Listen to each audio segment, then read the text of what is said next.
దయగలిగిన ప్రభు మరొక పునరుద్ధానము మీ సన్నిధానంలో ఉండే భాగ్యాన్ని మీరు మాకు ఇచ్చారు. గనులము గొప్పవారమని కాదు, నీ ప్రేమ మమ్మల్ని మొదట వెతికింది గనక మేము మిమ్మల్ని ప్రేమించగలుగుతున్నామని మీ వాక్యం సెలవిస్తున్నట్లుగా ఈ దినమునైనా మీ వద్దకు రావడానికి కూడా మీ ప్రణాళిక, మీ ఉద్దేశమై ఉందని ఎరిగి మీ గణనామాన్ని స్తుతిస్తున్నాం. ప్రార్థనలో అలాగే నాయన ప్రభువా, పాటల గాన పరిచర్యలో, వాయిద్య పరిచర్యలో, స్తుతి ఆరాధనలో కూడా ప్రభా నీ బిడ్డలను వాడుకున్నందుకే మీ కృతజ్ఞతలు. వాక్యమై ఉన్న దేవుడుగా మాతో మీరు మాట్లాడండి. మీ దాసును మీరు మరుగుపరచండి. మీ దాసుడు బలహీనుడే, శక్తి కలిగిన వాడు మీరు గనక, బలపరిచే దేవుడు మీరు గనక, మాతో మాట్లాడే దేవుడు మీరు గనక, మీ దాసుడు ముఖకాంతులోంచి మీరు మాట్లాడి మహిమ పొందమని ప్రార్థన చేస్తూ, ఈ దినమునైనా ప్రభా నీ మాట చేత ప్రతి ఒక్కరిని బలపరిచి సరిచేసి మీ దేశమును, మీ రాజ్యమును స్వతంత్రించుకోగలిగినటువంటి ప్రజలముగా మమ్మల్ని అందరినీ దీవించి మహిమ పొందుకొనమని మా ప్రభువును రక్షకుడైన యేసుక్రీస్తు వారి యొక్క శ్రేష్టమైన నామంలో ప్రార్థించి స్తుతించి వేడుకుంటున్నాం మా పరమ తండ్రి, ఆమేన్. రండి, దేవుని యొక్క పరిశుద్ధ గ్రంథము నుండి ప్రకటన గ్రంథం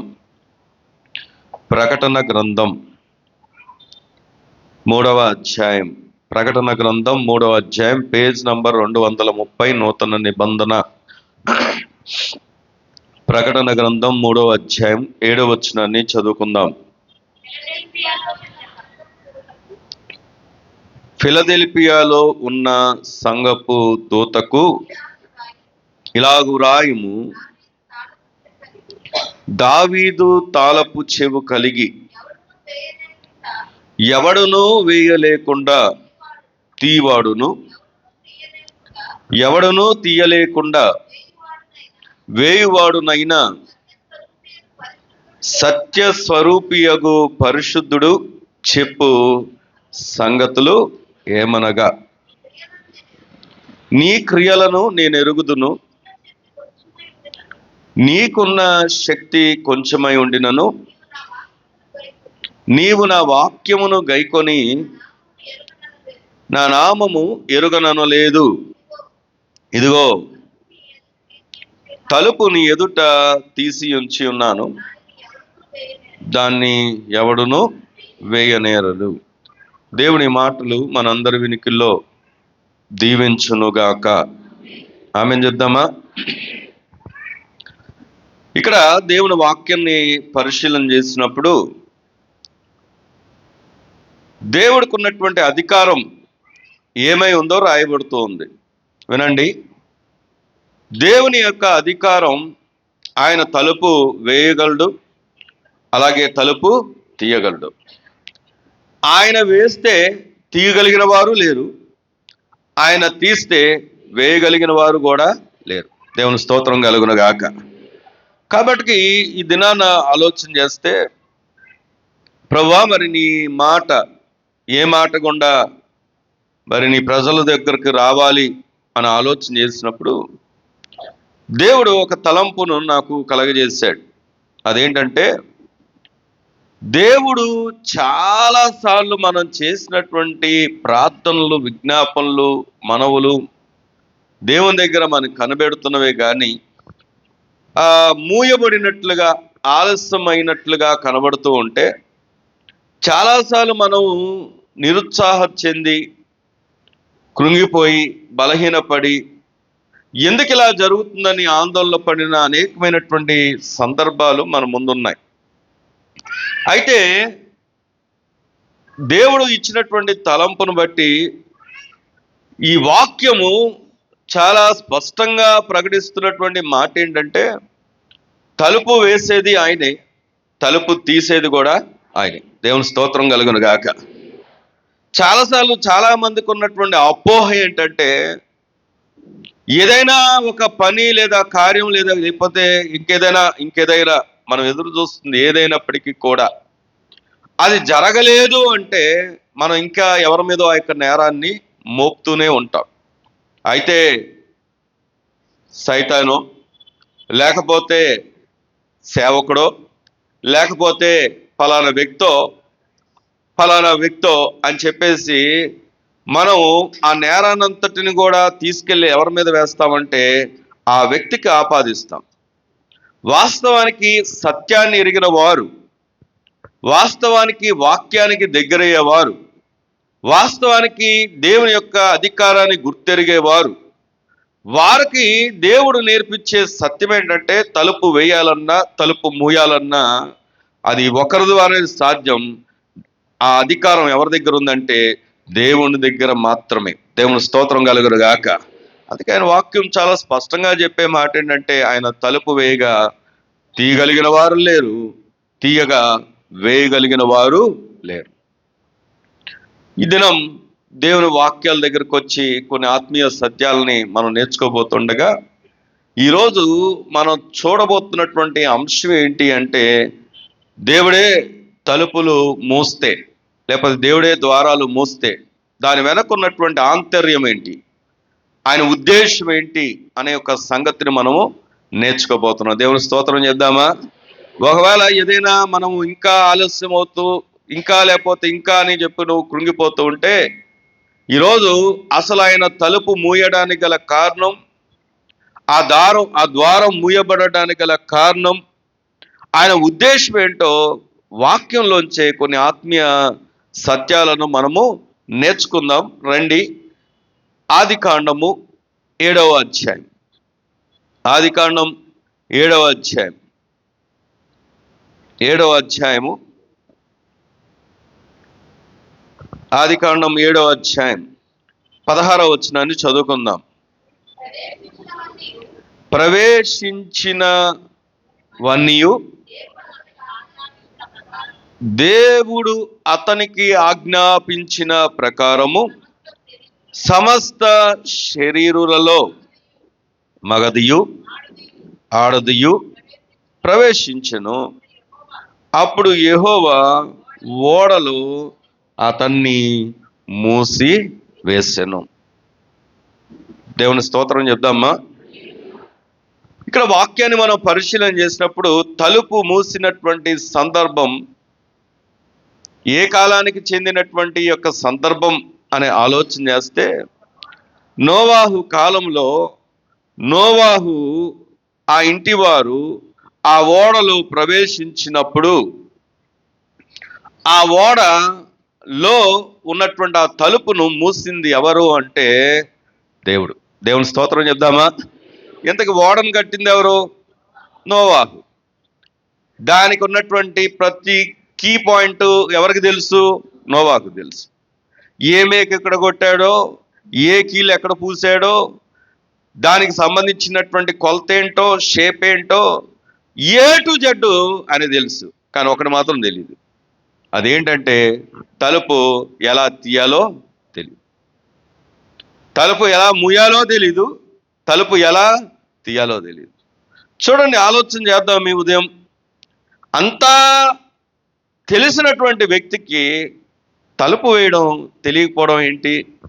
అంతా తెలిసినటువంటి వ్యక్తికి తలుపు తీయడం తెలియకపోవడం ఏంటి అని ఆలోచన చేస్తే దానికి ఒకే ఒక కారణం, ఆ అధికారం ఆయన దగ్గర లేదు. దేవుని స్తోత్రం కలుగును గాక. ఈరోజు ఈ మాటను మనం ఆలోచన చేస్తే ఎందుకు అక్కడ తలుపు మూయబడింది? వింటున్నారా వెనుకనున్నవారు? వినండి వినండి వినండి. ఎందుకు తలుపు మూయబడింది? ఆ సందర్భాన్ని గనక మనం ఆలోచన చేస్తే ఆ యొక్క సందర్భం చూడండి. ఆదికాండంలోనే 6వ అధ్యాయంలో 1వ వచనాన్ని గనక మనం చదువుకుంటే నరులు భూమి మీద విస్తరింపనారంభించిన తర్వాత కుమార్తెలు వారికి పుట్టినప్పుడు, కొద్దిగా మనం ముందుకు వెళ్ళిపోదాం. 6వ వచనం 5వ వచనం, నరుల చెడుతనము భూమి మీద గొప్పదనియు వారి హృదయం యొక్క తలంపుల్లోని ఊహ అంతయు ఎల్లప్పుడూ కేవలము చెడ్డదనియు ఎవరు చూశారు? యెహోవా చూచి తాను భూమి మీద నరులను చేసినందుకు యెహోవా సంతాపము నొంది తన హృదయములో నొచ్చుకొనెను. అయితే 8వ వచనం, అయితే నోవాహు యెహోవా దృష్టి యందు ఏమై ఉన్నాడు చెప్పండి? కృప పొందిన వాడై ఉన్నాడంట. దేవుని స్తోత్రం చెప్దామా? ఆ సందర్భాన్ని మనం పరిశీలన చేసినప్పుడు నరుల యొక్క చెడ్డతనాన్ని చూసి, ఉన్నారా ఇక్కడే? వింటున్నారా? దేవుడే సంతాపం చెందాడంట. అసలు ఎంత బాధాకరమైన విషయం అంటే, దేవుడు బాధపడ్డం ఏంటి? సృజించింది ఆయన, సృష్టికర్త ఆయన, సృష్టికర్త అయినటువంటి ఆ దేవుడు తాను బాధపడ్డం ఏంటి అంటే నరుల యొక్క చెడ్డతనం, వారి యొక్క చెడుతనం. ఉన్నారా ఇక్కడే? ఈరోజు చాలా మంది ఇక్కడ ఉన్నటువంటి మన అందరిలో చాలా మందికి ఉన్నటువంటి డబల్ బెనిఫిట్ చెప్తాను. మొదటి బెనిఫిట్ ఏంటంటే మనము సృజించబడిన వారు. ఎవరి ద్వారా అంటే మన దేవుడైనటువంటి ప్రభువైన యేసు క్రీస్తు వారి ద్వారా మనం ఎవరు అంటే సృజించబడిన వారు, అంటే సృష్టించబడిన వారు. ఆయన మన సృష్టికర్త. మీ పక్కన వాళ్ళు చెప్పండి ఆ మాట. ఎవరైనా మనకు సృష్టికర్త. ఇక్కడ నోవాహు దగ్గరకు వచ్చినప్పుడు అక్కడ వరకు ఆయనకు తెలుసు. కానీ మనకైతే దేవుడిచ్చినటువంటి రెండో బెనిఫిట్ ఏంటంటే, ఆధిక్యత ఏంటంటే, మనము కూడా చెడ్డతనం కలిగిన వారం, చెడుతనం కలిగిన వారం, ఏ భేదం లేదు. అందరూ దేవుని ఎదుట ఎలా ఉన్నారంటే పాపం చేస్తున్నారు. పాపం వల్ల వచ్చినటువంటి జీతం మరణం. అలాంటి పరిస్థితుల్లో మరణానికి వెళ్ళిపోవాల్సినటువంటి మనం ఎఫెసీ పత్రిక 2:1 చూడనక్కర్లేదు, కానీ మీ పాపముల చేత, మీ అపరాధముల చేత మనం ఏమై ఉన్నాం? చచ్చిన వారమై ఉన్నాం. అలాంటి స్థితిలో క్రీస్తుతో కూడా మన ఆయన ఏం చేశాడంటే బ్రతికించాడు. ఆయన సృష్టికర్త మాత్రమే కాదు, మన అందరి కొరకు ఆయన ప్రాణం పెట్టినటువంటి రక్షకుడు కూడా. దేవుని స్తోత్రం చెప్దామా? ఈరోజు చూడండి, మనం డబుల్ బెనిఫిట్లో ఉన్నాం. అయితే విచారం ఏంటో చెప్పమంటారా? ఆ దినాల్లో నరుల యొక్క చెడుతనం దేవుడు చూస్తూ ఉన్నాడు. ఈ దినాల్లో మన యొక్క చెడుతనం ఎవరు చూస్తున్నారు చెప్పండి? ఆ దేవుడే చూస్తున్నాడు. పేరుకే విశ్వాసులు చాలా మంది ఇంకా పాపంలో ఉన్నారు. స్త్రీలలో కూడా, పురుషులలో కూడా ఇప్పటికే అన్యాయస్తులుగా ఉన్నారు. ఇప్పటికీ వ్యభిచారం చేస్తున్న వారు ఉన్నారు. ఇప్పటికీ పాపం చేస్తున్న వారు ఉన్నారు. ఇప్పటికీ ద్రోహం చేస్తున్న వారు ఉన్నారు. ఇప్పటికీ వివాహేతర సంబంధాలు కలిగిన వారు ఉన్నారు. ఎవరు వారు అంటే దేవునికి వ్యతిరేకంగా జీవిస్తున్న వారి సంగతి నేను చెప్తున్నాను. ఇది ఎక్కడున్నారు అంటే సంఘములో కూడా ఉంటున్నారు. ఇది ఎవరు చూస్తున్నారన్న సంగతి మనకి తెలియాలి అంటే నరుల యొక్క చెడుతనాన్ని దేవుడు చూస్తూ ఉన్నాడు. ఈరోజు రహస్యంలో చేస్తున్నాం, ఎవరికి తెలియదు, నేను ఎవరికి కంటపట్టలేదు, ఎక్కడో మారుమూలకు వెళ్తున్నాను, చీకట్లో చేస్తున్నాను, పాపం చేస్తున్నాను అనేటటువంటి వారు ఎందరో ఉన్నారు. కానీ పాపం నిన్ను వెంటాడుతుంది.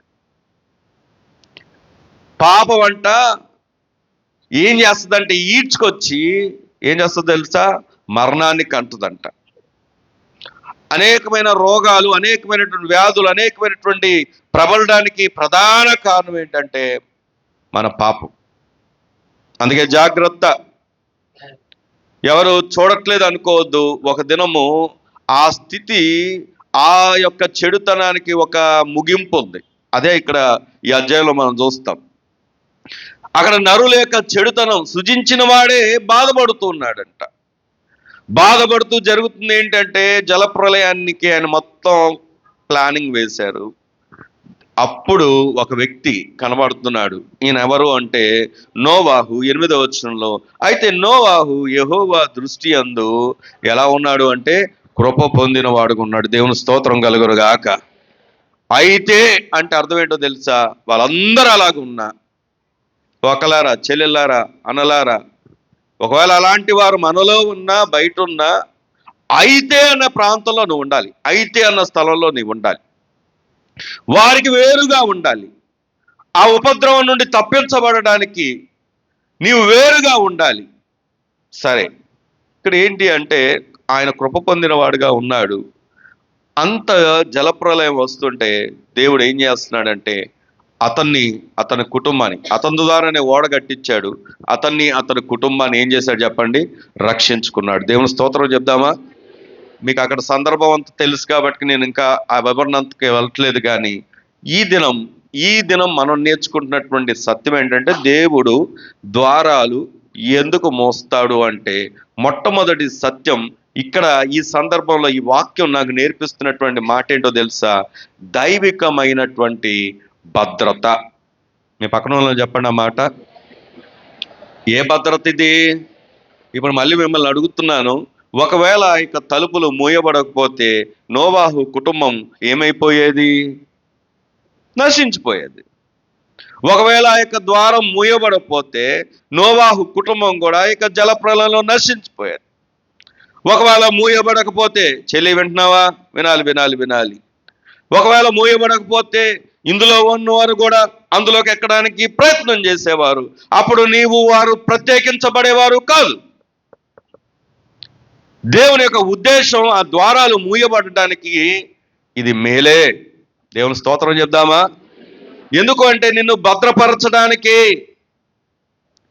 నిన్ను ప్రత్యేకించడానికి, నీ జీవితంలో ఒక ప్రత్యేకతను కలగజేయడానికి.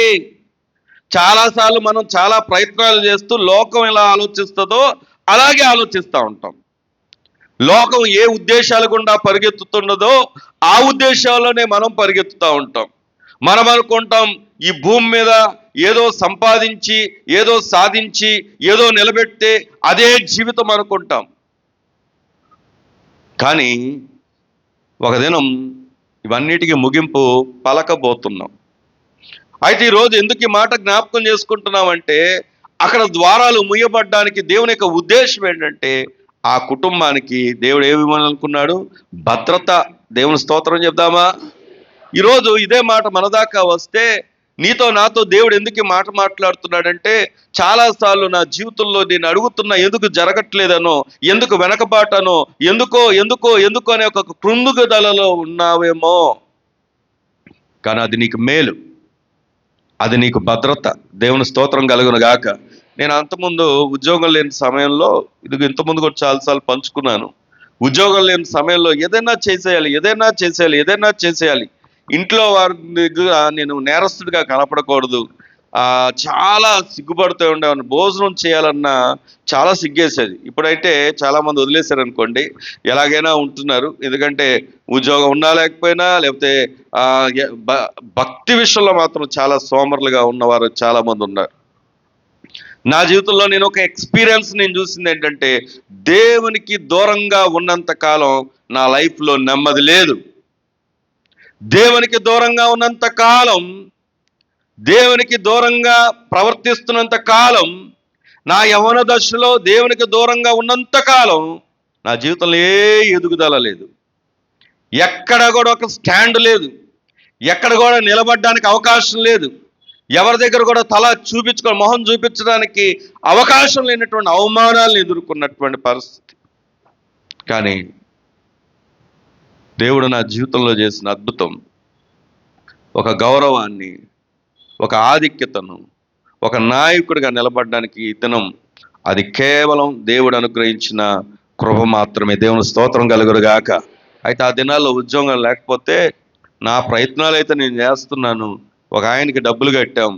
ఆ డబ్బులు కట్టిన వ్యక్తి ఖచ్చితంగా మిమ్మల్ని కువైట్ పంపిస్తానంటే మనీ పే చేసాం.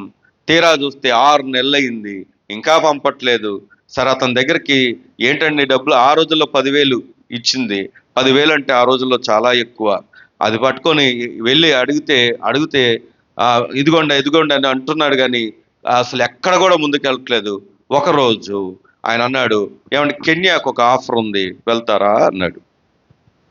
కెన్యాకు ఒక ఆఫర్ ఉంది, వెళ్తారా అంటే నేను ఏదో ఒకటి చేసేయాలి. ఏదైతే మొత్తానికి ఈ దేశం నుండి బయటపడిపోవాలి, నాకు నేను ప్రూవ్ చేసుకోవాలి, నాకు నేను బయటపడి నేను కూడా ఒక దాంట్లోకి వచ్చానని చెప్పుకోవాలి, ఏదో ఒకటి చేసేయాలి.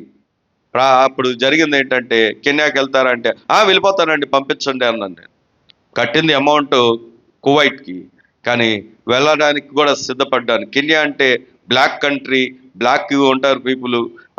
మరి అలాంటి దేశానికి అయినప్పటికీ అది ఫారినే కదా, వెళ్దాం కదా అని అనుకున్నాను.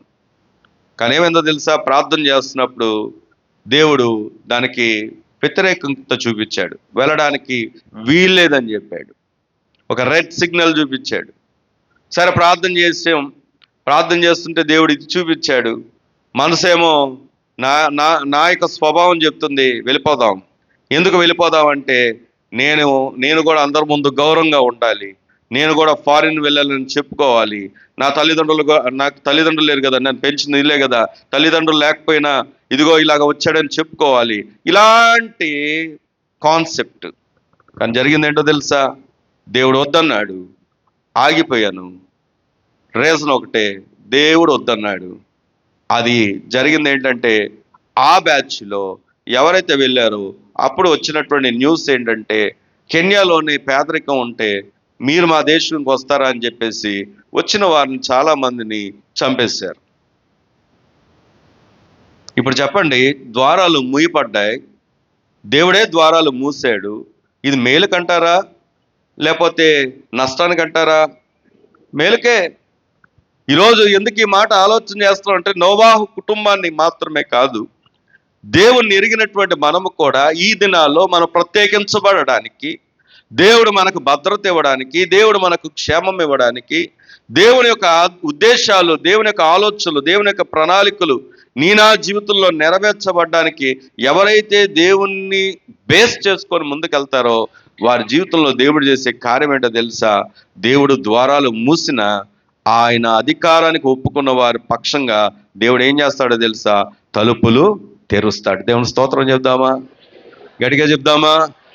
ఈరోజు చెప్పండి, నీ పక్కనున్న వారు చెప్పండి, దేనికోసం దేవుడు ద్వారాలు మూసాడు? మన భద్రత కోసమే, మన భద్రత కోసమే. అన్నీ మేలు కాదు, నీవు అనుకున్నదంతా మేలు కాదు. సామెతల గ్రంథంలో 3వ అధ్యాయం ఉంటుంది, నీ స్వబుద్ధిని ఆధారం చేసుకొనక నీ పూర్ణ హృదయంతో యెహోవా యందు నమ్మిక ఉంచుము. ఈరోజు ఇంజనీరింగ్కి వస్తే ఆ వ్యక్తి కనపడ్డ అక్కడక్కడ నుండి వెళ్ళిపోతూ ఉంటాడు. ఎందుకంటే ఈ వ్యక్తికి ఇప్పుడు స్టేటస్ పెరిగింది.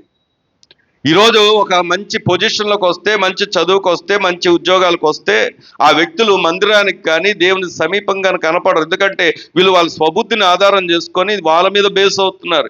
విచిత్రం ఏంటంటే, మందిరానికి కొద్ది దూరంలో, ఏదో అంటారు కదా, వైఫైకి కొంత రేంజ్ ఉన్నట్టు, అంత దూరంలోనే కనపడతారు, అంత దూరంలో మాయమవుతూ ఉంటారు.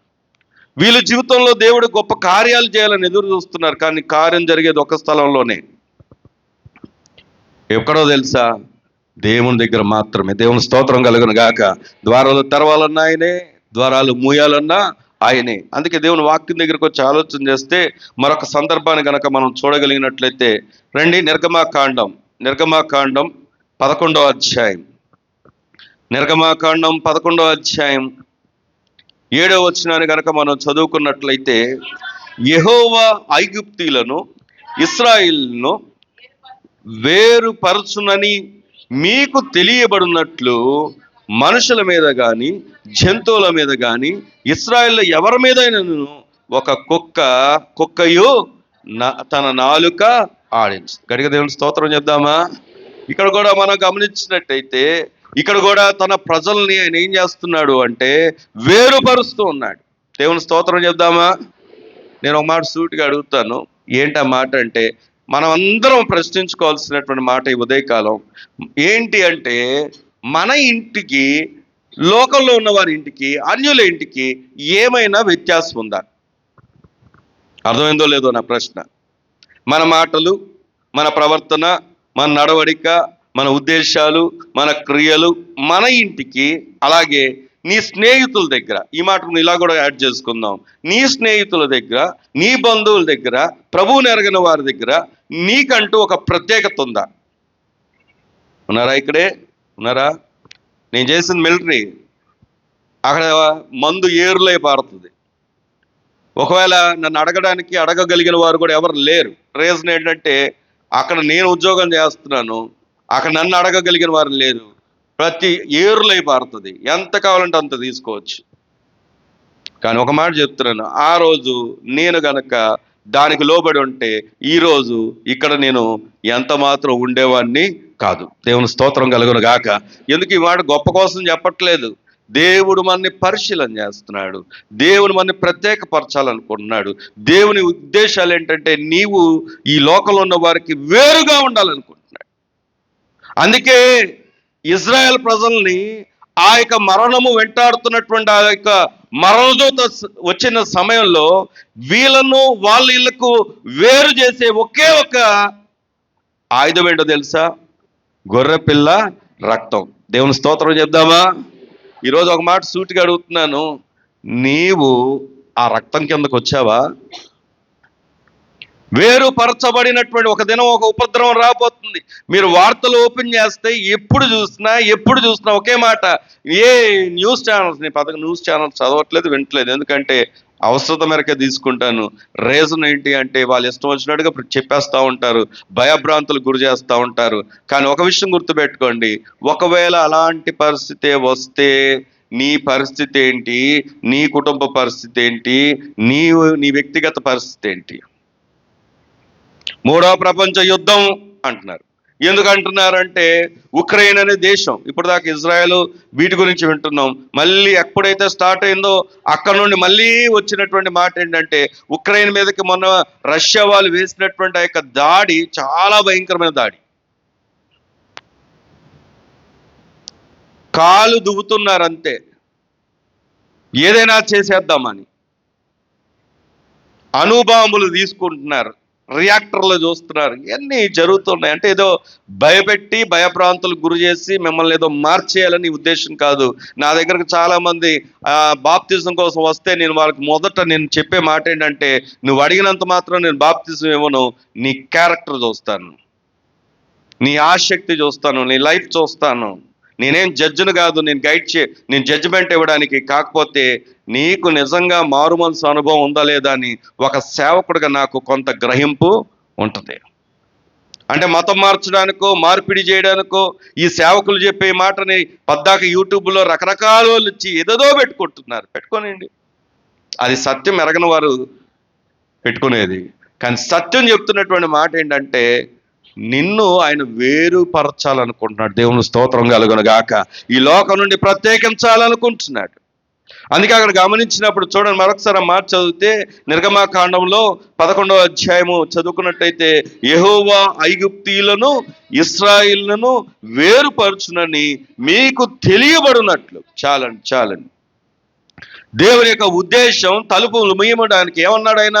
మీరు మీ గృహాల్లోకి వెళ్ళిపోండి, మీ గుమ్మల ద్వారం పొందల దగ్గర ఏం రాసుకోమన్నాడు ఆయన? గొర్రెపిల్ల రక్తం రాసుకోండి, బయటికి అసలు అడుగు పెట్టొద్దు. మరణదూత వచ్చినప్పుడు, మరణదూత వెళ్తున్నప్పుడు ఏ గుమ్మానికైతే గొర్రెపిల్ల రక్తం లేదో ఆ గుమ్మములోకి వాడు ఎంటర్ అయిపోతాడు. ఉన్నారా ఇక్కడే? ఈరోజు ఎందుకు మాట అంటే దేవుడు మనని ఎంతగా తప్పిస్తున్నాడు. కారణం ఒకటే, ప్రభు మన జీవితంలో ఆయన అడుగుపెట్టాడు కనుకే. దేవుని స్తోత్రం కలుగును గాక. ఈరోజు ప్రభు మనతో చెప్తున్నమాట, ప్రత్యేకించబడడానికి, భద్రపరచబడడానికి. ఇది దైవికమైనటువంటి భద్రత. ఆయన ద్వారాలు ముయ్యడానికి గల ఉద్దేశం నిన్ను పాడు చేయాలని కాదు, ఆయన ద్వారాలు ముయ్యడానికి గల ఉద్దేశం నిన్ను భద్రపరచాలని. దేవుని స్తోత్రం చెప్తామా? నువ్వు అడిగినమ్మటే జరిగితే, అడిగినమ్మటే ఇస్తే, అడిగినమ్మట్టుగా జరుగుతూ ఉంటే అప్పుడు అది కూడా నీకు కొంత నష్టం అవ్వచ్చు. నువ్వు నీ ఆలోచనలు నెరవేరితే, నీ ఆలోచనలు గుండా నడుస్తే, నీ ప్రణాళికల్లో నువ్వు నిలిస్తే అది కూడా నీకు నష్టం అవ్వచ్చు. అది కూడా దేవునికి ఇష్టం లేదు. దేవుడు తన ఉద్దేశాలు, తన పర్పస్, మన ఎడల ఆయన కలిగినటువంటి ఉద్దేశాలు ఆయన నెరవేర్చాలనుకుంటున్నాడు. కాబట్టి చాలా మంది జీవితాల్లో ఆయన ఇంకా ద్వారాలు మూసే ఉంచాడు. దేవుని స్తోత్రం కలుగును గాక. కానీ మనం గుర్తించాల్సింది ఏంటంటే ఆయన అధికారం, ఆయన మూయగలడు, తీయగలడు. ఏదైనా కూడా అది మన కొరకు ఏంటో తెలుసా? మేలే. అసలు మన ఎడల దేవుని ఉద్దేశం ఏంటి? ఎఫెసీ పత్రికలో 1వ అధ్యాయంలో ఉంటుంది. ఇది దేవుడు నాతో మాట్లాడినటువంటి మొట్టమొదటి మాట. ఇది అనేకసార్లు నేను చెప్తూనే ఉన్నాను. ఎందుకంటే దేవుడు నాతో ప్రత్యేకంగా మాట్లాడినటువంటి మొట్టమొదటి మాట, నా ఎడల దేవుని పర్పస్ ఏంటి, నా ఎడల మాత్రమే కాదు, ఈ దినం ఇక్కడున్న వారందరి ఎడల కూడా ఆయనకున్నటువంటి పర్పస్ ఏంటి అని ఆలోచన చేసినప్పుడు 1వ అధ్యాయం 3వ వచనం, మన ప్రభు అయిన యేసు క్రీస్తు యొక్కయు తండ్రి యగు దేవుడు స్తుతింపబడునుగాక. ఆయన క్రీస్తునందు పరలోక విషయములో ఆత్మ సంబంధమైన ప్రతి ఆశీర్వాదాన్ని ఎవరికి అనుగ్రహించాడు చెప్పండి? ఏ ఆశీర్వాదం అంట?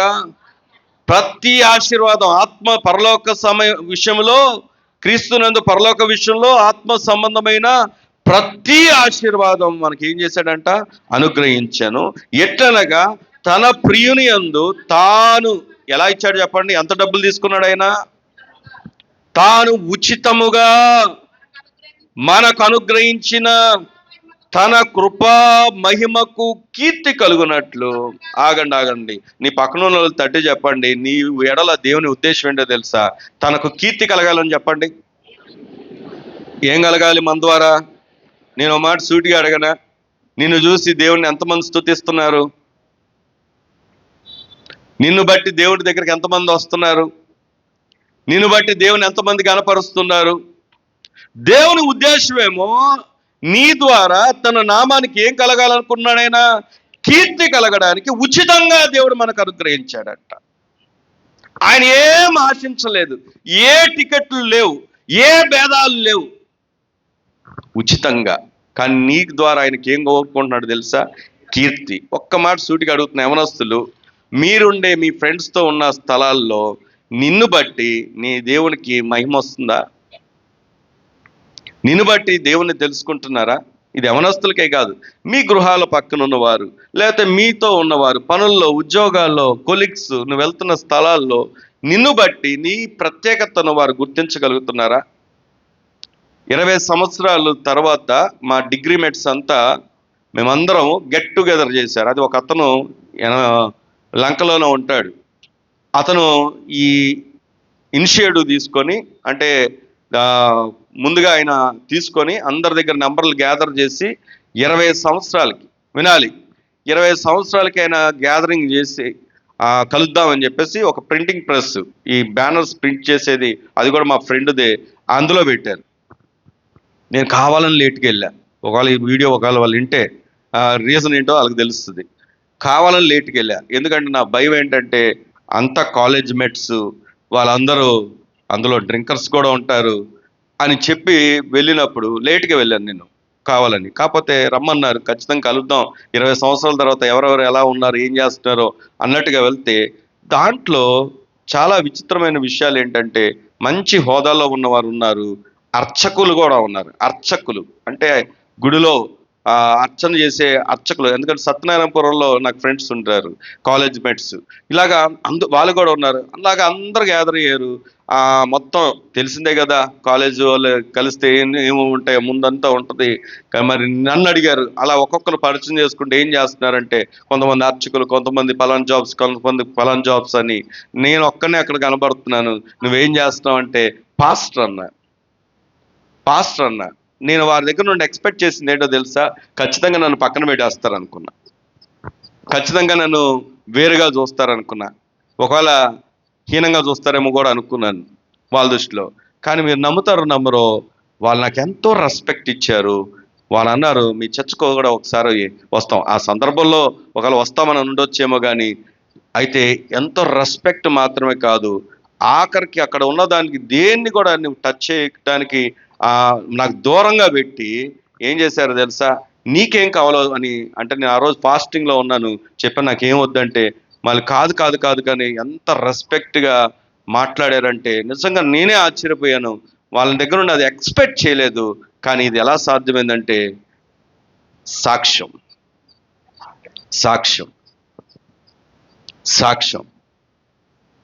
ఈరోజు ప్రభు ఎందుకు ఈ మాట చెప్తున్నాడు తెలుసా?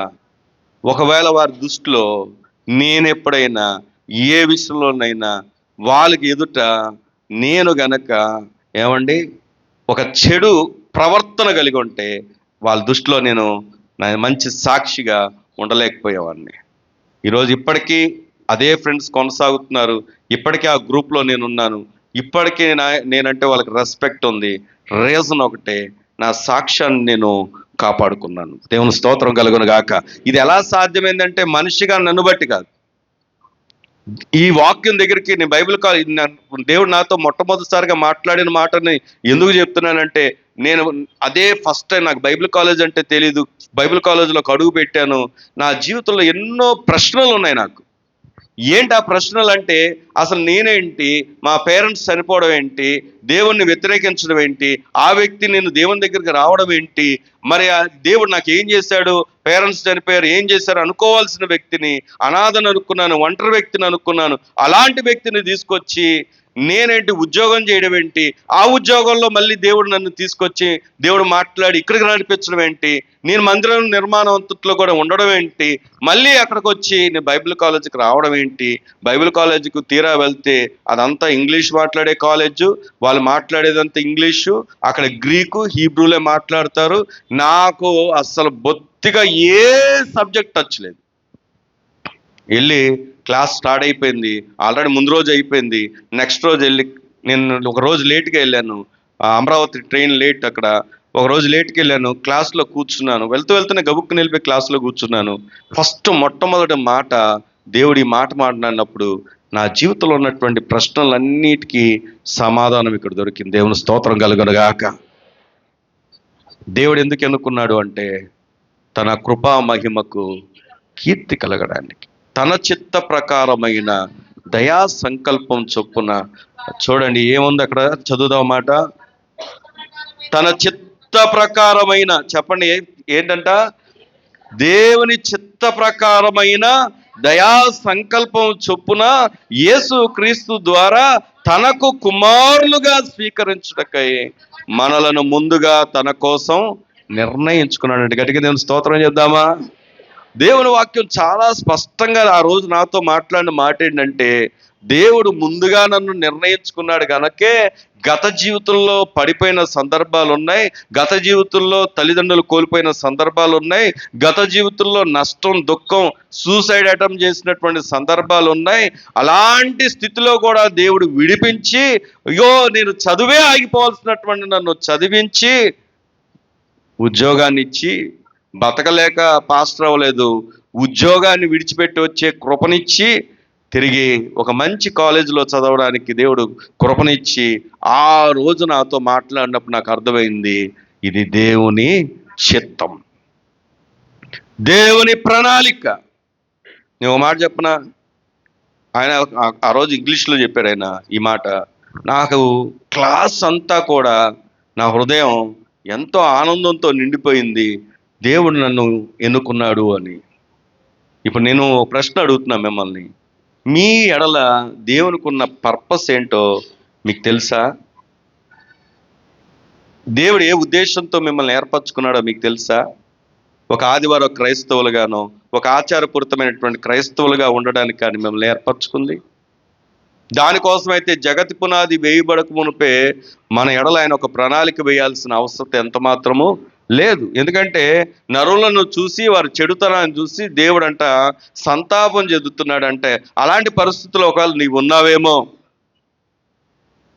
నిన్ను చూసి దేవుడు దుఃఖపడుతున్నాడేమో నాకు తెలియదు.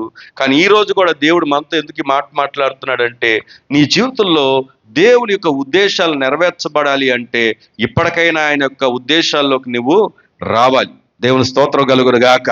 ఇది ఎలా సాధ్యమవుద్దంటే దేవుడు నీతో నాతో చెప్తున్నటువంటి మాట, ఇదిగో చూడండి, దేవుడు మన కొరకు ఆయన ఏం చేశాడు చెప్పండి, ఒక గొప్ప ప్రణాళికను వేశాడు. ఆయన కృపా మహిమకు మనం ఏం తీసుకురావాలి, కీర్తి కలుగునట్లు. దేవుని స్తోత్రం కలుగునుగాక. రండి, వాక్యాన్ని మనం పరిశీలన చేసినప్పుడు ఇంతకీ ఇప్పుడు చెప్పండి, ద్వారాలు మూయబడ్డం అనేది మేలు కొరక నష్టం కొరక? మేలు కొరకే, మేలు కొరకే. నువ్వు అడుగుతున్నది, ఒకవేళ దేవుని వాక్యం చెప్పే మాట ఏంటో తెలుసా? మనం అడుగు వాటికంటేను ఊహించు వాటికంటేను అత్యధికంగా ఆయన చేయగలిగినటువంటి కార్యసాధకమైనటువంటి శక్తి కలిగినటువంటి వాడంట. అంటే అర్థం ఏంటి? ఆయనకు ఉన్నటువంటి ఎబిలిటీ, ఆయనకు ఉన్నటువంటి టాలెంట్, ఆయనకు ఉన్నటువంటి సామర్థ్యం ఏ కార్యాన్నైనా చేయగలదా లేదా? మరి ఎందుకు చేయట్లా? అది నీకు మేలు కాదు. నీ జీవితంలో ఎప్పుడు ఏది చేయాలో అది దేవుని ప్రణాళిక. నువ్వు అడిగిందంతా ఇవ్వలేదని చెప్పేసి అడుగుతున్నావా? అడిగిందంతా చేయట్లేదని దేవునికి దూరంగా ఉన్నావా? నువ్వు తప్పు చేస్తున్నావు. దేవుని ఉద్దేశం ఏంటో కనిపెట్టు, దేవుని ఆలోచన ఏంటో కనిపెట్టు. దేవుడు నిన్ను ఎక్కడ చూడాలనుకున్నాడు, ఏ స్థానంలో ఉండాలనుకున్నాడు, ఏ విధంగా నీ ద్వారా దేవుని నామానికి మహిమ తెచ్చుకోవాలనుకున్నాడో ఆ ప్రణాళికను గుర్తెరుగు. అయితే మళ్ళీ ఇంకో విషయం కూడా చెప్తాను. నేనైతే బైబిల్ కాలేజ్ నుండి వచ్చాను, చాలా మందికి తెలుసు. నా యొక్క నేను అందిస్తున్నటువంటి వాక్యం కానీ, అసలు నేను నిలబడడం కూడా బైబిల్ కాలేజ్ నుండి వచ్చిన తర్వాత కూడా చాలా రోజులు పోడియంకి దూరంగా ఉన్నాను. మీరు బలిపీఠం అని పిలుస్తారు. బలిపీఠం అది మనం ఏ దినాల్లో ఉందంటే పాత నిబంధనలో కనబడుతుంది, కానీ దిస్ ఈజ్ నాట్ ఏ బలిపీఠం. ఇది బలిపీఠం కాదు, ఇది పోడియం. బలిపీఠం అంటే బలులు అర్పించే స్థలం. సరే, మన వాడుక భాషలో మనం దేవుని యొక్క పరిశుద్ధ స్థలాన్ని కాబట్టి మనం మాట్లాడుకుంటాం. సరే, విషయం ఏంటంటే ఈ మాటను ఎందుకు జ్ఞాపకం చేస్తున్నా అంటే, ఇక్కడ చాలా దూరంగా ఉండేవాడిని నేను. ఎందుకు అంటే భయం, నన్ను యాక్సెప్ట్ చేస్తారా లేదన్న భయం. చాలా దూరంగా ఉండేవాడిని. ఆఖరికి గృహ కూడికలకు వెళ్తున్నప్పుడు కూడా చాలాసార్లు అమ్మగారు నాతో చెప్తా ఉండేవారు, నువ్వు నిలబట్టలేదని. భయం. నాకు కూడా ఒక కన్ఫ్యూజన్. నేను నిలబడుతున్న చాలా మందికి ఇష్టం లేదు, మాట్లాడడం కానీ అర్థం కావట్లేదు. నేను ఈ కన్ఫ్యూజన్లో నా యొక్క సొంత ఆలోచన ఏమైనా తీసుకున్నానా, నా యొక్క స్వబుద్ధిని నేను ఏమైనా ఆధారం చేసుకున్నానా అని ఒక కన్ఫ్యూజన్లో ఉన్నప్పుడు ప్రకాష్ గారిని గుంటూరు తీసుకెళ్ళాను. ఒక సేవకుల మీటింగ్ జరుగుతూ ఉంటే స్పీకర్ ఆయన ఆల్రెడీ వెళ్ళేటప్పటికి సోలమన్ గారు మన దగ్గర కూడా వాక్యం అందించడానికి వచ్చారు. ఆయన వాక్యం అందిస్తున్నారు. నేను వెళ్ళిన ఉద్దేశం ఏంటంటే ఆయన డ్రాప్ చేసి రావడమే, డ్రైవింగ్ పర్పస్ వెళ్ళాను. సరే, ఎలాగో వెళ్ళాను కదా, సేవకుల మీటింగ్ జరుగుతుంది కదా, కూర్చుందామని చెప్పేసి ప్రకాష్ గారు రూమ్లోకి వెళ్ళిపోయారు. ఆయన వాక్యం అందిస్తుంటే కూర్చుంటే సూటిగా నాతో మాట్లాడిన మాట ఏంటో తెలుసా? నేను పిలవబడ్డానా అని ఆలోచన చేస్తుంటే దేవుడు నాతో మాట్లాడిన మాట, నువ్వు పిలవబడ్డావు. దేవుని స్తోత్రం కలుగును గాక. నాకు సంపూర్ణమైనటువంటి క్లారిటీ. ఒక వ్యక్తి ఒక స్థలంలో నిలబడగలిగినప్పుడు ఆ వ్యక్తి యొక్క స్పేస్ని దేవుడే క్రియేట్ చేస్తాడు. ఆ వ్యక్తిని ముందుకు వెళ్ళడానికి తగినటువంటి ప్రతి సమకూర్పును ఆయన ఏర్పాట్లో దేవుడే ఇస్తాడు. ప్రతి ఆశీర్వాదం ఎక్కడి నుండి వస్తుందంటే ఆయన దగ్గర నుండి వస్తుంది. దేవుని మాట ఆ రోజు సూటిగా మాట్లాడినప్పుడు ఒకటే అనుకున్నాను, ఒక నిశ్చయత తీసుకున్నాను. నేను మనుషుల కోసం కాదు సేవ చేసేది, దేవుడి ఏర్పాట్లో, దేవుని ప్రణాళికలో. ఇందులో చాలా మందికి నచ్చకపోవచ్చు, నచ్చకపోవచ్చు. దేవుడు నన్ను పిలుచుకుంటే, దేవుడు నన్ను ఏర్పరచుకుంటే నా స్థానాన్ని ఎప్పుడు కూడా దేవుడు నిలబెట్టుకుంటాడని ఆ రోజు తీసుకున్న కృతనిశ్చయతనే నాలో ఒక టర్నింగ్ పాయింట్ని తీసుకొచ్చింది. దేవుని స్తోత్రం కలుగునుగాక. దానికి ముందు నేను ఒకటి, దాని తర్వాత నేను ఒకటి. ఇవన్నీ ఎందుకు చెప్తున్నానో తెలుసా? అపోస్తలుడైనటువంటి పౌలు మాట్లాడితేనే విభేదించిన వారు చాలా మంది ఉన్నారు. ఎవరో విభేదించారని, ఎవరికో నేను వ్యతిరేకంగా ఉన్నానని, ఎవరికో నేను ఇష్టం లేదని, ఇది మనుషులను సంతోష పెట్టడానికి ఈ సేవలోకి రాలేదు. కానీ దేవుడు ప్రణాళికలు, దేవుని ఉద్దేశాలు, దేవుడు ఏదైతే ప్రకటించమన్నాడో దాన్ని ప్రకటించడానికి దేవుడిచ్చిన అధికారంలో ఇక్కడ నిలబడుతున్నాను. దేవుని పని దేవుడే జరిగించుకుంటాడు. దేవుని స్తోత్రం కలుగును గాక. మరి ఈ మాట ఎందుకు చెప్తున్నానో తెలుసా? ఆ దినాన ఒకవేళ ద్వారాలు ఓపెన్ అయి ఉంటే ఈ దినాన ఈ స్థలంలో నేను ఉండేవాడిని కాదు. తమలో అన్న వినండి, ఈరోజు ఒకవేళ ఏ విషయంలోనైనా పిరికితనం, భయాలు, ఆందోళనలు, ఎలా గెట్టినవుతామని, ఏంటి పరిస్థితులని ఒకవేళ ఆందోళన పడుతుంటే మళ్ళీ మీకు చెప్తున్నటువంటి చక్కని మాట ఏంటంటే, దేవునికి మీ ఎడలో ఒక ఉద్దేశం ఉంది, దేవునికి మీ ఎడలో ఒక పర్పస్ ఉంది. అది ఎప్పుడు నీ జీవితంలో నెరవేర్చబడుతుందంటే దేవునికి నువ్వు సమీపంగా ఉన్నప్పుడే. దేవుని స్తోత్రం కలుగును గాక. ఎవరైతే దేవునితో సంబంధం, ఎవరైతే మందిరంతో సంబంధం, ఎవరైతే సేవకులతో సంబంధం, ఎవరైతే సహవాసపు అనుబంధాలు ఉంటాయో వారు ఎప్పటికీ వర్ధిల్లుతూనే ఉంటారు. కారణం ఏంటంటే దేవుడు ఆ స్థలంలో ఉండడానికే మనం ఏర్పరచుకున్నాడు. దేవుని స్తోత్రం కలుగును గాక. కాబట్టి చెప్పండి, దేవుడు ఎందుకోసం ఇచ్చాడు? ఎందుకు ద్వారాలు మూసాడు? చెప్పండి. అది మన భద్రత కొరకే, దైవిక భద్రత. 3 విషయాలు చెప్తాను నేను. మొదటిది ఏమిటి అంటే దైవిక భద్రత. మీ పక్కన చెప్పండి, ఏంటది? దైవిక భద్రత. రెండవది చూద్దాం రండి. అపోస్తుల కార్యములు 16వ అధ్యాయము. అపోస్తుల కార్యములు 16వ అధ్యాయం 6వ వచనాన్ని గనక చదువుకున్నట్లయితే, ఆసియాలో వాక్యము చెప్పకూడదని పరిశుద్ధాత్మ వారిని ఆటంకపరిచినందున వారు ఒక నిమిషం. ఆసియాలో వాక్యం చెప్పకూడదని పరిశుద్ధాత్మ వారిని ఏం చేశారు చెప్పండి? ఇంతకీ ఆటంకపరిచింది ఎవరు? చాలాసార్లు మనకి ఎవరైనా ఆటంకాలు చేస్తే వాళ్ళ మీద ఫైటింగ్కి వెళ్ళిపోతాం. ఏమండి? ఇంతకీ ఎవరు అనుకుంటాం మనం? మనుషులు. మనకు తెలియాల్సిన సత్యం ఏంటంటే దేవుడు సార్వభౌముడైనటువంటి దేవుడైన దేవుని స్తోత్రం కలుగును గాక. ఇక్కడ ఆటంకపరుస్తుంది ఎవరు అంటే పరిశుద్ధాత్మే. సరే చదువుదాం, ముందుకెళ్దాం రండి. వారు వచ్చి బితుని యొక్క వెలుటకు ప్రయత్నము చేసిరి కానీ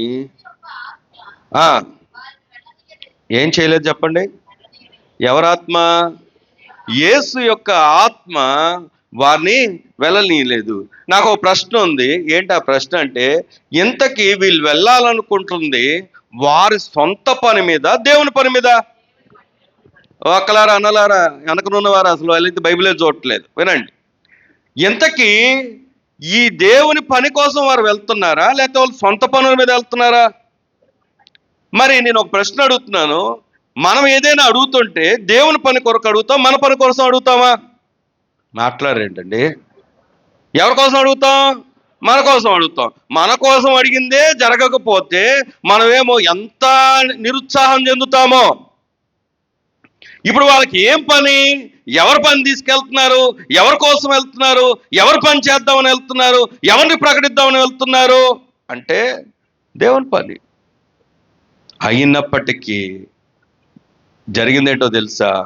దేవుడే వారినంట ఆపాడంట, ఆటంకపరిచాడంట. దేవుని స్తోత్రం చేద్దామా?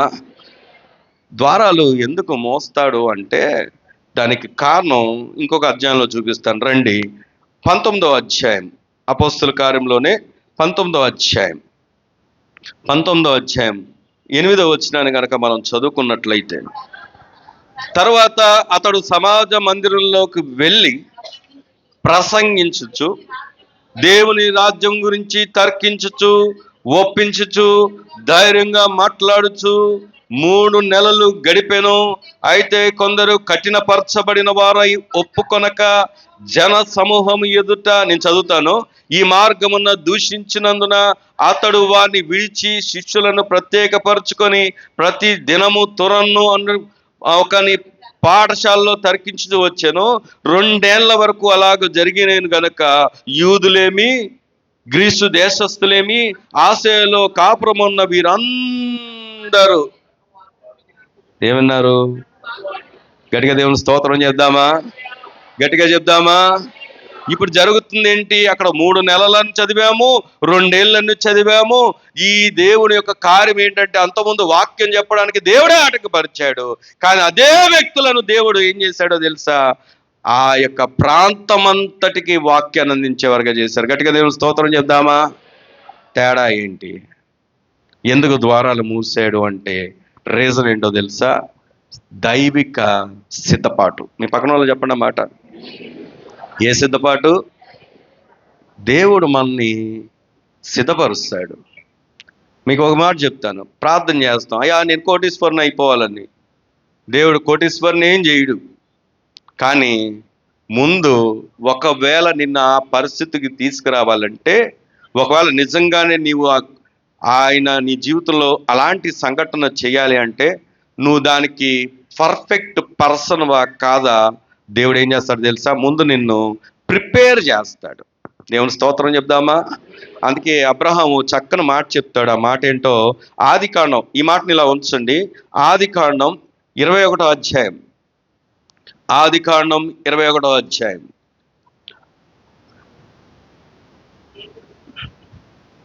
ఆదికాండం 21వ అధ్యాయము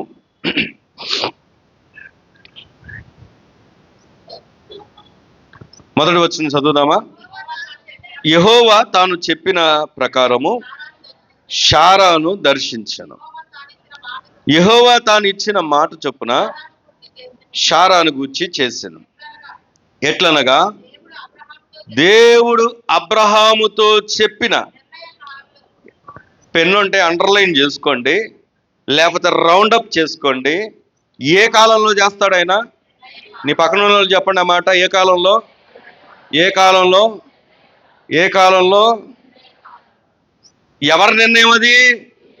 అది దేవుని నిర్ణయం. అది నీ ఆలోచనలు కాదు. నీవు అనుకోవచ్చు ఇప్పుడు జరిగిపోతే బాగుంటుందని. కాదు కాదు కాదు. ఎన్ని సంవత్సరాలు వెయిట్ చేశాడు ఆయన? ఎన్ని సంవత్సరాలు వెయిట్ చేశాడు ఆయన? శారా నవ్విందంట. ఒకసారి ఈమె గర్భవతి అవుద్దని చెప్తే శారాకు నవ్వు వచ్చిందంట. కానీ ఇప్పుడు కూడా నవ్వుతుంది. ఎలా నవ్వుతుందో చూద్దామా? చూడండి 5వ వచనంలో.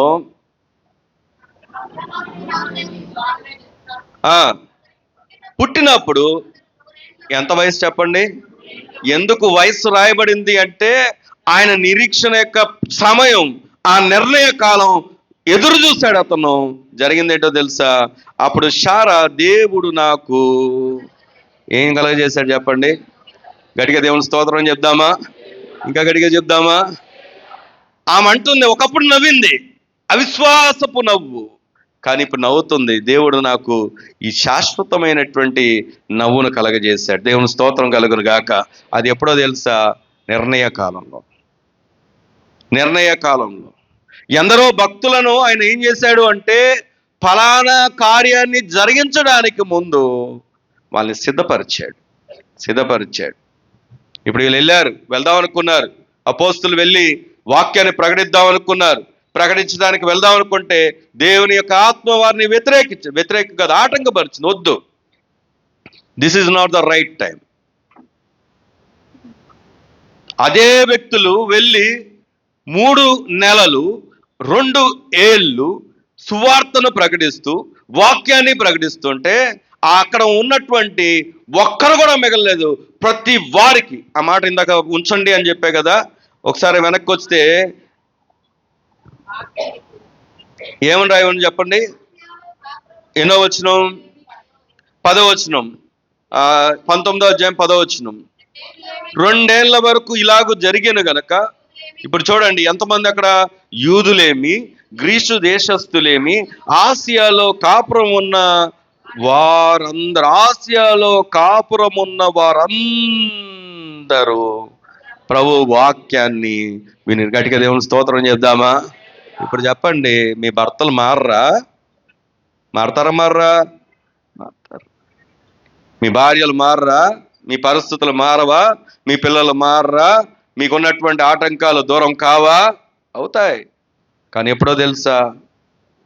ఆయన చెప్పినప్పుడు, ఆయన నిర్ణయ కాలంలో, ఆయన ప్రణాళికలో నీవు నిలిచి ఉన్నప్పుడు. దేవుని స్తోత్రం కలుగును గాక. అందుకే అబ్రహాము జీవితంలో 100 ఏళ్ళు అని ఎందుకు ఉందంటే పిల్లలు లేరు. అసలు వారికి ఆ సైంటిఫిక్గా ఎక్కడ అవకాశం లేదు. కానీ ఎక్కడ అవకాశం లేదో అక్కడే చేస్తాడు. దేవుని స్తోత్రం కలుగును గాక. నీవు అనుకున్నమ్మటే జరిగితే అది నీ టాలెంట్ అనుకుంటావు. అది ఉద్యోగం అవ్వచ్చు, చదువు అవ్వచ్చు, లేకపోతే ఇంకేదైనా అవ్వచ్చు. ఎప్పుడు కూడా తనకు చెందవలసినటువంటి మహిమను ఆయన ఇంకొకరికి ఇచ్చేవాడు కాదు. అది అప్పటికి నువ్వైనప్పటికి కూడా నీ జీవితంలోనే ఆయనకు ఒక ఉద్దేశం ఉంది. నీ ద్వారా ఆయనకి ఏం కావాలి? మహిమ రావాలి, కీర్తి కలగాలి. దేవుని స్తోత్రం కలుగును గాక. నువ్వు ఆయనకు ఒక పాత్రగా ఉండాలి. నువ్వు ఒక పాత్రగా వాడబడాలి. అందుకే కదా నిన్ను ఏర్పరచుకున్నాడు. లేకపోతే నేటి దినాల్లో ఎంతమంది కనుమరుగవుతున్నారు? వాళ్ళు మనకన్నా బలహీనలా? ధనం లేదా? సామర్థ్యం లేదా? బలం లేదా? కానీ అన్నీ ఉన్నప్పుడు ఎందుకు కనుమరుగవుతున్నారంటే వారికి దేవుని కృప కనబడలేదు వారి జీవితాల్లో. ఈరోజు నీకు నాకు దేవుడిచ్చినటువంటి కృప ఏంటంటే నన్ను తనకు కీర్తి కలిగించే వారుగా ఉండాలని. అందుకే దైవికమైనటువంటి ఏం చేస్తున్నాడు తెలుసా? సిద్ధపాటు. దేవుని స్తోత్రం కలుగును గాక. ఏలియా జీవితంలో మనం చూస్తే ఆయన సిద్ధపరచబడడానికి ఎక్కడ తీసుకెళ్ళాడు? ఆయన కేరీతు వాగు దగ్గర తీసుకెళ్ళి కేరీతు వాగులో ఏం చేశాడు చెప్పండి? అక్కడ పోషించబడ్డాడు. దేంతో పోషించబడ్డాడు? కాకోలంతో. తన ప్రెస్టేజ్ అంతా, తనకున్నటువంటి టాలెంట్ అంతా, తనకున్న సామర్థ్యం అంతా అణిగిపోయింది. ప్రభువా నీవే దిక్కు, ఈరోజు ఆహారం పంపిస్తున్నావా? వస్తుంది ఆహారం వస్తుంది అని డిపెండెంట్గా మారిన తర్వాత, దేవుని మీద ఆధారపడిన తర్వాత అప్పుడు ఆహారం ఆకలితో ఉన్నప్పుడు పోషించబడుతుంటే ఎంత గొప్ప దేవుడు అయ్యా, నా కోసం ఒక స్పెషల్ టాస్క్ కాకికిచ్చి పంపిస్తున్నావా అని చెప్పేసి దేవుణ్ణి స్తుతించిన తర్వాత అదే వ్యక్తిని తీసుకెళ్ళి ఆ యొక్క గ్రామంలో ఏం చేశాడో తెలుసా, సమృద్ధిని ఇచ్చేటటువంటి ఒక సాధనంగా వాడుకున్నాడు. దేవుని స్తోత్రం కలుగును గాక. మరి నీ జీవితంలో చేయలేడా? నీ జీవితంలో చేయలేడా? ఆ సిద్ధపాటు సమయంలోనే స్థిరంగా ఉండాలి. దేవుని కార్యం కొరకు సహనంతో కనిపెట్టుకోవాలి. నీ జీవితాన్ని దేవునికి సమర్పించుకోవాలి. ఆయన సార్వభౌమ అధికారానికి ఒప్పుకోవాలి. ఆయన వేయగలడు, తలుపు తీయగలడు అన్నటువంటి సంగతిని నువ్వేం చేయాలో తెలుసా, గ్రహించాలి. దేవుని స్తోత్రం కలుగును గాక. ఒకవేళ మూసినా అది ప్రభు చిత్తమే, తెరిచినా అది ప్రభు చిత్తమే. కానీ ఏదైనప్పటికీ కూడా అది మనకు మేలు. రెండు ఆత్మీయ సంగతులు మనం నేర్చుకున్నాం. మొదటిది ఏం చెప్పండి, దేవుడి ద్వారాలు ఎందుకు మోస్తాడు? దైవికమైనటువంటి భద్రత కోసం. మన దైవిక అనే పేరు ఎందుకు పెట్టుకున్నానంటే, ఈ లోకంలో భద్రత అనేది దేవుడు ఇవ్వకపోతే నువ్వు ఎక్కడ ఎలాంటి కోటలో ఉన్నా భద్రత లేదు. ద గ్రేట్ వండర్స్లో 7 వండర్స్లో చైనా వాల్ ఉంటుంది. ఏమంటే చైనా వాల్ అది వాళ్ళు కట్టిన ఉద్దేశం ఏంటంటే అది అసలు ఎవ్వరూ బదలు కొట్టలేరు అనుకున్నారు. కానీ అది కట్టబడిన తర్వాత కూడా రాజ్యం ఆ శత్రువుల పాలైంది. రీజన్ ఏంటో తెలుసా, గేటు దగ్గర ఉన్నటువంటి వ్యక్తులు ఎవరైతే ఉన్నారో వాళ్ళు లంచం తీసుకొని ఈ వ్యక్తులను లోపలికి పంపించేశారు. గోడ గట్టిదే కానీ భద్రత ఉందా? లేదు. నీ జీవితంలోనైనా నా జీవితంలోనైనా భద్రత దొరికే ఏకైక స్థలం అది దేవుని పాదాల దగ్గరే. దేవుని స్తోత్రం కలుగును గాక. అందుకే దేవుడు ఏం చేస్తాడు అంటే ద్వారాలు మోస్తాడు. ఇది మన మేలు కోసమే. రెండవదిగా ద్వారాలు ఎందుకు మోస్తాడంటే దైవికమైనటువంటి సిద్ధపాటు కోసం. గట్టిగా దేవుని స్తోత్రం చెప్దామా? దేవుడు మనల్ని సిద్ధపరుస్తున్నాడు. ఇప్పుడు చూడండి, ఆ అబ్రహాం ఏం చేశాడు? ఈ సాక్ష్యం పలుకుతున్నాడు. ఏ సాక్ష్యం? తాను చెప్పిన కాలంలో చెప్పినట్టుగా చేసే దేవుడు ఆయన.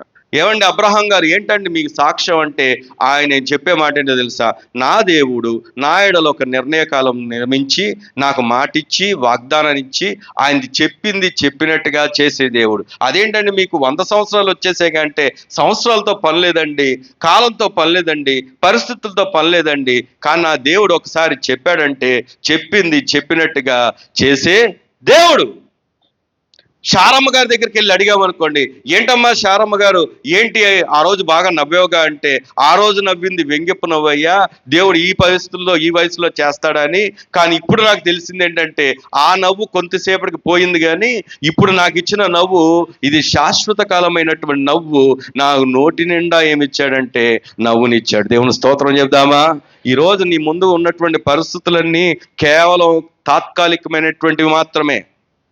కానీ శాశ్వతమైన ఆనందం, శాశ్వతమైన నవ్వు, శాశ్వతమైన సంతోషం, శాశ్వతమైనటువంటి స్థలం, ఆయన ఉండేటటువంటి శాశ్వతమైన ఆరాధనలు, ఇక్కడ చేస్తున్న ఆరాధనలు కానీ ఇవన్నీ కేవలం ఒక శాంపిల్స్ మాత్రమే. శాశ్వతమైనది మన కొరకు దేవుడు సిద్ధపరిచాడు. మూడో విషయం చెప్పి ముగిస్తాను. మూడో విషయం ఆదికాండం 40వ అధ్యాయం. దేవుడు ద్వారాలు ఎందుకు మోస్తాడు అన్న మాటలో మొదటిది దైవిక భద్రత, రెండవది దైవిక సిద్ధపాటు, మూడవది ఏమిటి అంటే ఆదికాండం 40వ అధ్యాయం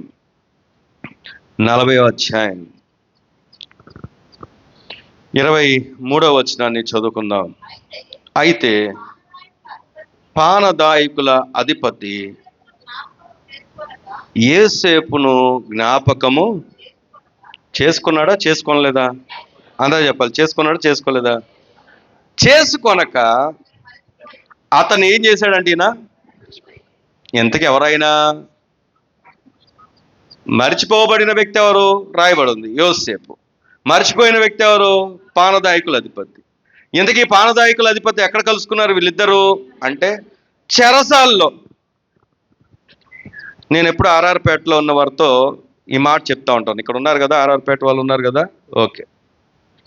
ఏం చెప్తానంటే అసలు నెంబర్ ఆఫ్ టైమ్స్, ఒకసారి కాదు, నా చిన్నప్పటి నుండి ఆర్ఆర్పేటను చూస్తున్నాను. ఎలా చూస్తున్నాను? అడుగుపెట్టి కాదు, అది రైల్వే ట్రాక్ పక్కనే ఉంటుంది. ట్రైన్లో వెళ్తున్నప్పుడల్లా విజయవాడ వస్తుంది అని అనడానికి నాకు రుజువు ఏంటంటే ఆర్ఆర్పేట వంతున వచ్చుద్ది, ఆ డౌన్ వచ్చుద్ది, ఇలాగా ఊరు దగ్గర అవుతూ ఉంటుంది. దగ్గర అవుతావంటే అప్పుడు అది ఆర్ఆర్పేట అన్న సంగతి కూడా నాకు తెలియదు. కాదు, నేను చిన్నతనంలో నుంచి వస్తున్నాను అది. ఇప్పుడు దాదాపుకి ఇది 2వ సంవత్సరం, 2 సంవత్సరాలకి ఆర్ఆర్పేటకు వెళ్తే అసలు నేను ఇక్కడికి రావడం ఏంటి, మీరెవరు, నేనెవరు, మనందరం ఎవరు, మనందరం ఎలా కలుసుకున్నాం, ఇది నిజంగా దేవుని యొక్క ఆశ్చర్యమైనటువంటి కార్యమే, లేకపోతే మీరెవరో నాకు తెలియదు, నేనెవరో మీకు తెలియదు, ముక్కుమోహం తెలియనటువంటి ఫలానా పేటని తెలియనటువంటి ప్రాంతంలో ఓహో రోజు చూసే ట్రైన్లో వెళ్ళినప్పుడల్లా చూసేది ఇదే అనుకునేటటువంటి ప్రాంతంకి నేను వచ్చి పరిచయం చేయడం ఏంటి అని చాలాసార్లు వాళ్ళతో పంచుకున్నాను. ఎందుకు ఈ మాట చెప్తున్నాను తెలుసా? ఆ ఏర్పాటు ఎక్కడ నుండి వస్తుంది అనుకున్నారు? ఆ ప్రణాళిక ఎక్కడిది అనుకున్నారు? అది దేవుని ఏర్పాటు. దేవుని స్తోత్రం కలుగును గాక. యోసేపు చెరసాల్లో ఉన్నాడు. పానదాయకుల అధిపతికి శిక్ష పడి, రాజు దగ్గర శిక్ష పడి ఎక్కడికి వచ్చాడు? చెరసాల్లోకి వచ్చాడు. వీళ్ళిద్దరు ఇంటరాక్షన్స్ లో ఈ యొక్క కళకు ఈయన సాదృశ్యం చెప్పగలడన్న సంగతి ఎవరికి తెలిసిందంటే పానదాయకుల అధిపతికి తెలిసింది. ఈయన చెప్పిన దాన్ని బట్టి నువ్వు విడిపించబడతావు, వెళ్తావు అని చెప్తే ఎగ్జాక్ట్గా అలాగే వెళ్ళిపోతున్నాడు. ఈ నేరం కొట్టివేయబడి నువ్వు వెళ్తావని ఆ యొక్క ఏదైతే దర్శనం చెప్పాడో ఎగ్జాక్ట్గా అలాగే వెళ్తున్నాడు. వెళ్తున్నప్పుడు యోసేపు చెప్పిన మాట ఏంటంటే, బాబు ఎలాగో బయటికి వెళ్తున్నావు కదా, ఒకసారి నన్ను జ్ఞాపకము చేసుకోమన్నాడు. వాక్యం చెప్తున్న మాట ఏంటంటే జ్ఞాపకము చేసుకున్నాడా? చేసుకోవాలా? నేను ఒక మాట అడుగుతున్నాను, చేసుకొని ఉంటే ఏమయ్యేది? కానీ ఆ రోజు చేసుకోకపోవడానికి ఆ ద్వారం మూసింది ఎవరో తెలుసా? దేవుడే. ఆ ద్వారం ఆ రోజు మూయబడ్డది కనుకే దేవుడు ఎక్కడ నిలబెట్టాడు? ఆయన తీసుకెళ్ళి ప్రధానిగా నిలబెట్టాడు. దేవుని స్తోత్రం చెప్దామా? గట్టిగా చెప్దామా? ఇంకా గట్టిగా చెప్దామా? ఆ ద్వారం మూయబడ్డానికి కారణం నేను ఇలా రాసుకున్నాను, దైవిక అభివృద్ధి. ఇంగ్లీష్లో బాగుంటుంది ఆ వర్డ్, అదేంటో తెలుసా? ప్రమోషన్. మీ పక్కన వాళ్ళు చెప్పండి అన్నమాట. ఇంకా అలాగే ఉండాలనుకుంటున్నావు నువ్వు? ఇంకా అక్కడే ఉందాం అనుకుంటున్నావా? కొంతమంది జీవితాలు ప్రారంభంలో ఎలా ఉన్నాయో ఇప్పటికే అక్కడే ఉన్నాయి. విచారం, ఏ ఎదుగుదల లేదు, ఆర్థికంగా లేదు, అలాగే ఆత్మీయంగా కూడా లేదు. ఎక్కడ వేసిన గొంగలు ఏమంటారు? అక్కడే. కొందరు లైఫ్లు అక్కడే ఉండిపోయాయి, కొందరు అక్కడే ఉండిపోయారు, కొందరు ఆయిలలోనే ఉండిపోయారు, కొందరు ఆ పరిస్థితుల్లోనే ఉండిపోయారు. రీజన్ ఏంటో తెలుసా? వారికి దేవునితో, దేవుని ప్రజలతో, సేవకులతో, సంఘంతో నో కనెక్షన్స్. కానీ ఇక్కడ ప్రభు చెరసాల్లో ఉన్న వ్యక్తి ఏ ప్రమోషన్లోకి ఎలా వచ్చాడో తెలుసా? తనకు దేవునితో రిలేషన్ ఉంది. దేవుని స్తోత్రం కలుగును గాక. అందుకే మనం ఆలోచన చేస్తే దైవిక అభివృద్ధి ద్వారాలు ఎందుకు మోస్తాడో తెలుసా? దేవుడు నిన్ను ఉన్నతంగా చూడాలనుకో. మనం ఏం చేస్తామంటే ఆ గ్రహింపు లేక ఇంకా దేవునికి దూరం అవుతూ ఉంటారు చాలా మంది. అందుకే వాళ్ళ లైఫ్లో నో జాయ్. కానీ ఈరోజు కూడా ప్రభు మీకు ఇస్తున్నటువంటి ఒక సంతోషకరమైనటువంటి వార్త ఏంటో తెలుసా? నీ లైఫ్ని ఆయన టర్న్ చేయగలడు. నీ ఎడల ఆయనకు ఒక పర్పస్ ఉన్నప్పుడు, నీ ఎడల ఆయనకు ఉద్దేశం ఉన్నప్పుడు, నిన్న ఆయన తన చిత్త ప్రకారమైనటువంటి దయా సంకల్పంలో ఉచితంగా నిన్ను రక్షించుకున్నప్పుడు నిన్ను విడిచిపెట్టడానికి కాదు, నిన్ను ప్రమోషన్స్తో దీవించడానికి. దేవుని స్తోత్రం కలుగును గాక. ఒక మాటలో చెప్పాలంటే చెరసాల ఆయనకి ఏంటంటే ప్రమోషన్ ఇచ్చే స్థలం. అందరికీ చెరసాల బందికాన, అందరికీ చెరసాల బాధాకరమైనటువంటి సంఘటన, అందరికీ చెరసాల ఒక శ్రమ. కానీ యోసేపుకి చెరసాల ఏంటో తెలుసా? ప్రమోషన్ ఇచ్చే స్థలం. దేవుని స్తోత్రం కలుగును గాక. ఈరోజు ఒకవేళ శ్రమల్లో ఉన్నావేమో, కన్నీటిలో ఉన్నావేమో, బాధలో ఉన్నావేమో, నేను ఇది గాస్పల్, నేను చెప్తున్నటువంటి ప్రకటిస్తున్నటువంటిది ప్రాస్పర్టీ గాస్పెల్ కాదు, ఏది నేను దీవించేస్తాడని కాదు. నేను చెప్తున్న మాట ఏంటంటే నీ దీవెన ఖచ్చితంగా దేవుడు నేను దీవిస్తాడు. కానీ ఎప్పుడో తెలుసా? ఆయనతో నీకు బాండింగ్ ఉండాలి. అది ఏ స్థలమైనా, ఏ పరిస్థితులైనా నీకున్న దాంట్లో నువ్వు సంతృప్తి కలిగి ప్రభు మీద ఆధారపడగలిగినప్పుడు దేవుడు నిన్ను ఉన్నతమైనటువంటి స్థానంలో నిలబెడతాడు. దేవుని స్తోత్రం కలుగును గాక. ఒకవేళ ఈ భూమి మీద మనకి ఏదో లేదని బాధపడుతున్నావేమో, దానికంటే ఉన్నతమైనటువంటి స్థానం పరలోకంలో దేవుని చేత కట్టబడినటువంటి పట్టణం మనకుంది.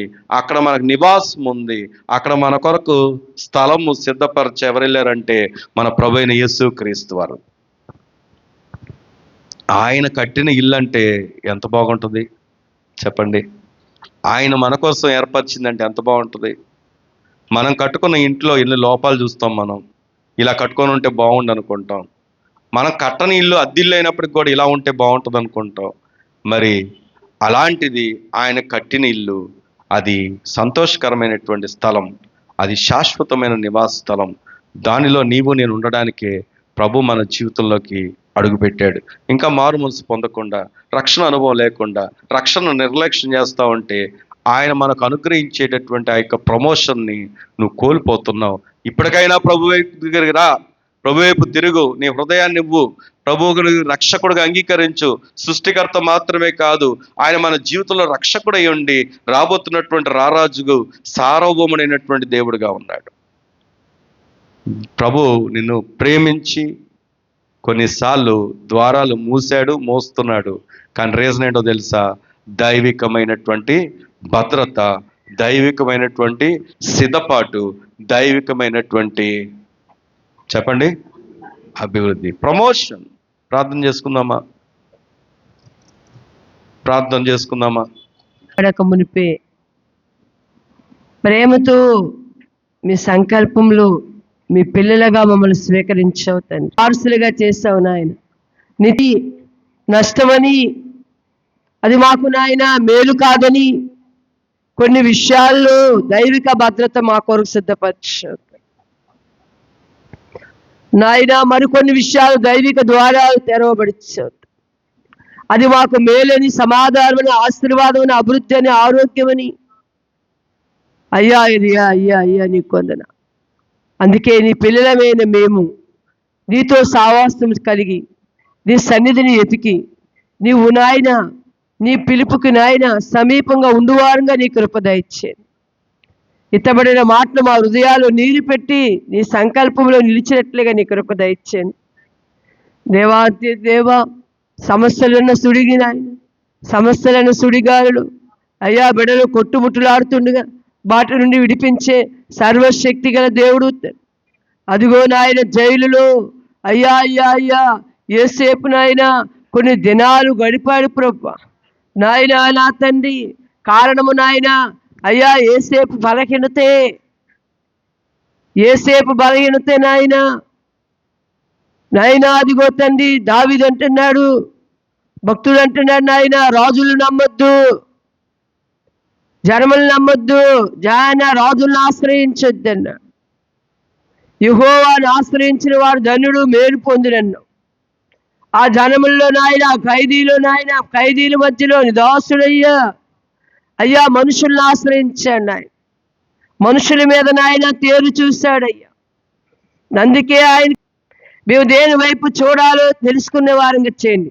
దయా సంకల్పంలో పిలువబడిన వారమని, ఏర్పరచబడిన వారమని, ఎన్నిక చేయబడిన వారమని అయ్యా, ఇది తండ్రి నీ చిత్తానుసారంగా నీ కుమారులుగా కుమార్తెలుగా ముందుటికే మేము పిలువబడ్డామని ఎరిగినాయన నాయన. నా తండ్రి యెహోవా వైపు తేరు చూచేవారుగా తండ్రి నీ కొందనాలు, నీకు స్తోత్రాలు.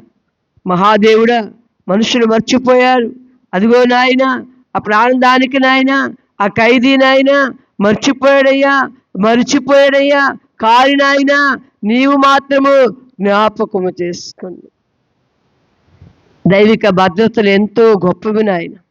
ఈరోజు నాయన ఏ భద్రత మా కొరకు, నా కొరకు, సంఘము కొరకు సిద్ధపరిచారు, ఆ భద్రతలో నిలిచి ఉండి మాలో గొరుగుడు, సొనుగుడు, సంశయాలు, సందేహాలు, కలవరాలు, అపనమ్మకం, అవిశ్వాసం మమ్మల్ని ఏలకుండా నాయన నీ సంకల్పంలో, నీ చిత్తములో, నీ ప్రణాళికలో, నీ ఇష్టంలో నిన్ను కలిగి నీ సావాసము చేసి తండ్రి మందిరావరణంలో సేవకులతో, సంఘముతో, దేవునితో అనుబంధము కలిగి నాయన దైవిక ద్వారాలు తెరవబడే కృపని పొందుకునేవారుగా నీ కటాక్షం అందరికీ అనుగ్రహించి ఘనమహిమ ప్రభావములు పొందుకోమని నజరేయుడైన యేసు నామమున పొందున్నాం పరమ తండ్రి.